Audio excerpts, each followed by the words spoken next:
G'day cocktail lovers. I found an interesting looking cocktail on the punch drink website called the Cameo.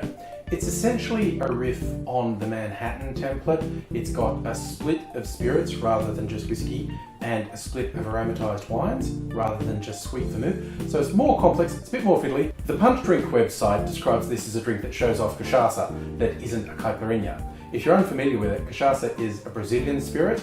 It's based on distilled sugarcane juice, not the molasses, which is the base for rum. So it's kind of like a cousin of rum, but this only has a small amount of cachaça, so I'm not sure why they drew attention to it.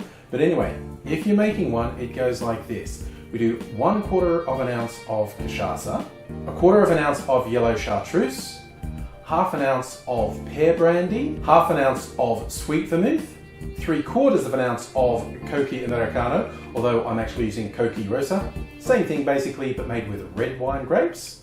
And finally, 1.5 ounces of apple brandy. You stir that on ice to get it chilled and diluted because it is all booze, and then you're going to strain that into a rocks glass. Or, if you've made a big batch of it and barrel aged it for 3 weeks, all you do is turn the tap and pour it into your rocks glass. Yes, I'm still doing the barrel aging. This is the barrel aged one, and I actually used Cocchi Americano in this, so maybe this is an unfair comparison. But this is the one I've just made fresh with Cocchi Rosa. So the Cocchi Rosa is actually making this one a bit redder, but for a taste comparison, the freshly made one,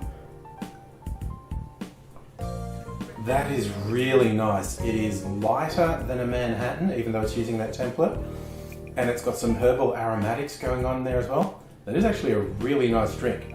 But what did barrel aging do to it? Oh, well, that's really brought the herbal elements to the fore. That's just this really rich undercurrent of a sort of grassiness from the cachaça, I suppose, and herbal elements from the yellow Chartreuse. Ooh, they're both good. Straight out of the mixing glass, it's brighter.